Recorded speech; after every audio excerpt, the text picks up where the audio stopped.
The Seven of Wands is known as Valour, and therefore it's talking about courage and having a courage in the face of some type of physical conflict. And so traditionally this would be the courage of battle, but could be the battles of the mind, or even simply a metaphor for something that we are having trouble with in our lives.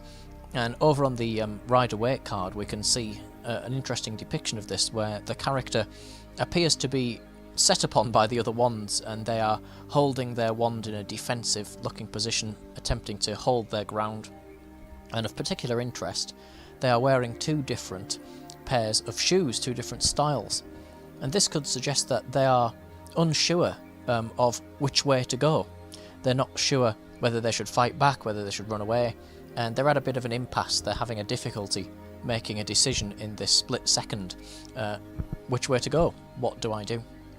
And on the Tree of Life, it's a rather interesting one with this card. It's in Netzach, so the 7th Sephiroth of the Tree of Life, and it's a rather interesting one. It does mean victory and all of those type of things we would associate with valour, and yet it can also represent, in pure occultism, this path of occult intelligence that we see on the Tree of Life. And so we've come this far and we're starting to understand a little bit more about the great work of esotericism, and maybe certain things are confusing, but it's difficult to understand. You're not sure which way to go, and people do see this with occultism and with spiritual studies in general. They move back and forth between religion and then they realise that there's a lot of corruption there, and so they move on to something else, and they're confused by the symbols, which may look frightening or may look evil, and then when they read them they think it's not like that at all. And so there's a bit of a confusion going on with that. With regards to the idea of valour and of pushing through, Netzach is the first feminine Sephiroth that we see upon the right hand pillar of the Tree of Life, and so it's the feminine principle in this lower triangle known as the astral triangle, and is counterbalanced by the masculine energy of Hod. What makes it connected to a struggle here is that if we look at Geberar, ruled by Mars, and of course this Seven of Wands card is ruled by Mars, and there's a very strong Mars influence here. We can see the energy of Mars coming down through Tifereth, so through that powerful energy of the sun, into Netzach, and so it's suggesting that the things around us in our physical world and even the natural forces of nature are providing a somewhat of an instability. Things around us may not be working out how we think they might be, that type of thing, and so it creates an instability. And in fact that's what we can see upon the first symbol upon the card, which is the central wand, which is very different looking to what we've seen before. It doesn't in fact look like a wand, it's a piece of wood. It's more like a staff or a club, and it's knobbled and bent into 10 different segments, the 10 sections representing of course the 10 Sephiroth of the Tree of Life. And also sometimes this type of staff symbol can represent our spine, and therefore is connected once again with the passage of energy through our bodies and enlightenment. And so if the staff isn't straight and upright, it's not allowing the energy to flow freely through it, and so it's got all these corners and all these knobbly ends to it. It's disorganised and it's not balanced properly, and so therefore we have that energy manifesting through the actual card. And we can see that the card is a yellow or an amber colour, and yet there's some streaks of red showing up in it, which is that energy of Mars coming through. It's been overtaken by the energy of Mars, and in fact we can see that with all of our other ones upon this card as well. There's some deep reds going on here. The other colour that we can see is the blue, the light blue, which is the counterbalancing energy of this, and this is shown yet again upon the Lotus wands. But of particular interest here, the Lotus wands are actually closed upon this card, so they're not open and thriving like what they were before.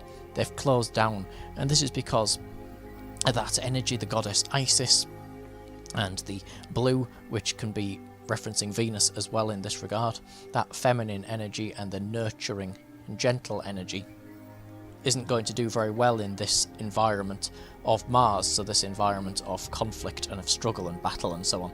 And so they've closed up. And yet they haven't gone away, they haven't died off or shriveled up, they're still there.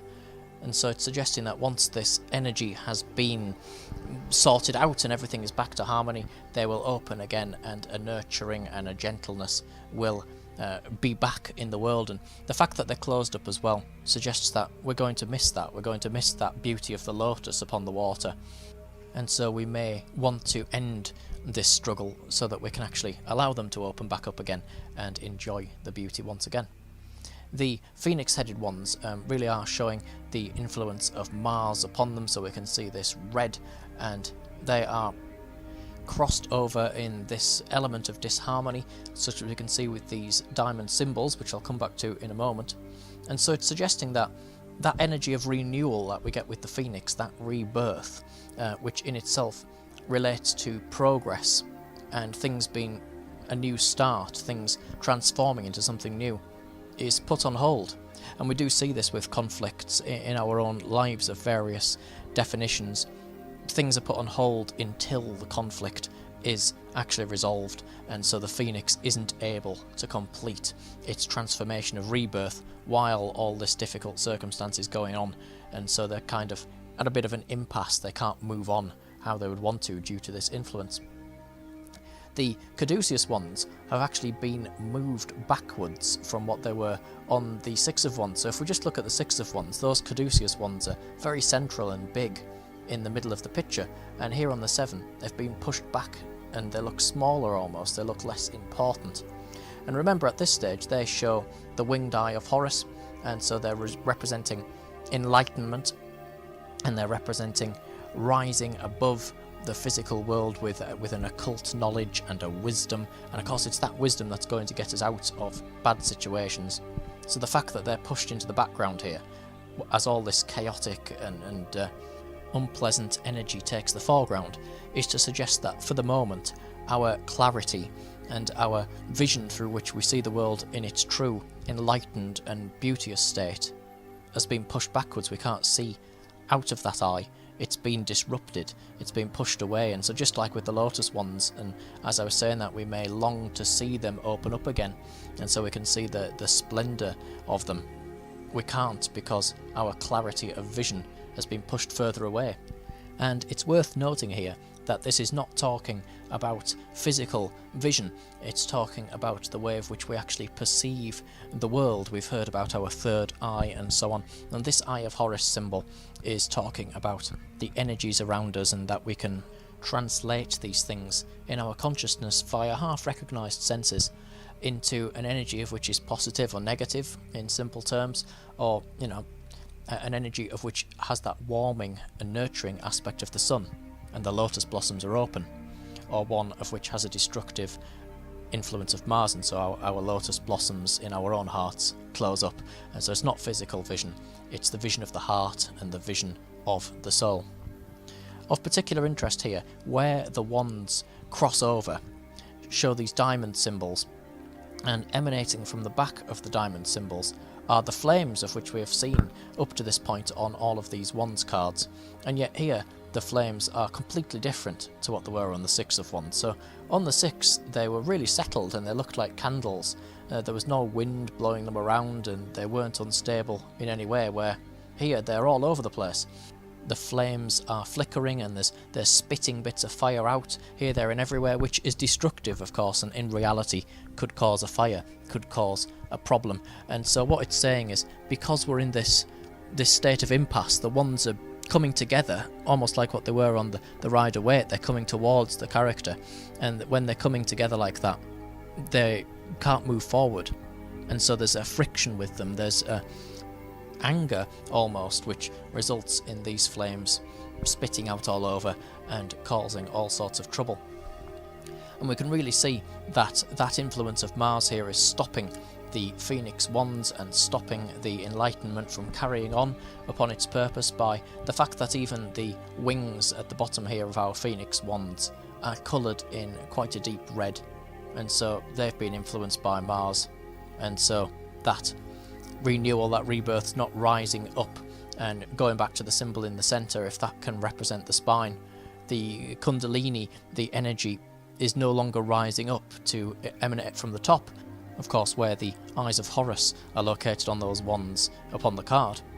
it's been blocked, and we see this all the time, even in more base level new age material. We hear about various chakras being blocked and things like that, and it's the same thing. If there's a part of our consciousness, a part of our being of which is not experiencing this wholeness and ability for energy to be channeled freely throughout it, it's going to get blocked in a particular place, and it's going to end up like that wand in the middle, all sort of nobbled out of place and so on. And so if you pick up this card, it's a rather strange one. It suggests that you probably find yourself in a place where maybe you don't know which way to go. You have to fight for what you believe to be right and push through in order to come out the other way, opening the lotus wands back up, so to speak. So you realise that you're in a bad situation, and you think, right, I'm going to have to do all I can to get out of this. You're going to have to use a lot of energy, perhaps, such as the ones creating friction there to make these fires spit. You're going to have to burn a lot of energy yourself in order to try and get through this situation. And of course, not everyone's going to be happy. Some people are going to be left behind, they're going to be angry or upset, and there's always going to be people who don't want us to move on for whatever reason it may be. But we do have to move on from this. We have to defend what is true to us and in our hearts in order to carry on upon this wonderful great work of enlightenment and of experiencing the universe in all of its rather beautiful forms.